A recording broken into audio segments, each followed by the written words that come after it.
So ప్రతి ఒక్కరిలో ఉండే కామన్ డౌట్ ఇది, రోజుకి ఎన్నిసార్లు బ్రష్ చేయాలి? కొందరు 1 టైం అంటారు, కొందరు 2 టైమ్స్ అంటారు. సో మీరు చెప్పండి.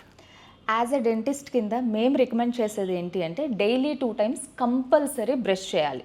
ఓకే. ఫస్ట్ టైం ఎలాగో మార్నింగ్ లేచిన తర్వాత బ్రష్ చేస్తారు, నైట్ పడుకునే ముందు అంటే బిఫోర్ గోయింగ్ టు బెడ్, ఇంకా దాని తర్వాత ఇంకేమీ ఫుడ్ కూడా మనం కన్జ్యూమ్ చేయకూడదు ఎక్సెప్ట్ ప్లెయిన్ వాటర్. ఆ టైం అప్పుడు మనం బ్రష్ చేసుకుని నిద్రపోవడం వల్ల ఎక్కువ క్యావిటీస్ అనేవి రాకుండా ఉంటాయి. ఖచ్చితంగా నైట్ టైం బ్రషింగ్ అనేది మ్యాండేటరీగా లైఫ్ స్టైల్లో అలవాటు చేసుకోవాలి. ఓకే. సో నాన్ వెజ్ తినగానే కంపల్సరీ బ్రష్ చేయాలంటారా? Is it necessary?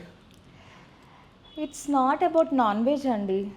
ఏది తిన్నా కూడా బ్రషింగ్ అనేది నేను చేయమని చెప్పను. ఆఫ్టర్ ఎవ్రీ మీల్ గార్గిలింగ్ అనేది కంపల్సరీ. ఓకే. ఏం తీసుకున్నా నోట్లో నీళ్లు తీసుకుని పుక్కిలించడం ద్వారా ఆ నోట్లో ఏదైతే ఫుడ్ ఉంటుందో అదంతా కూడా పోతుంది అనమాట. Cleaning is mandatory. బ్రషింగ్ అనేది నేను చెప్పను, డైలీ 2 టైమ్స్ చేస్తే చాలు. ప్రతిసారి తిన్న తర్వాత బ్రషింగ్ చేయడం it's not an easy thing.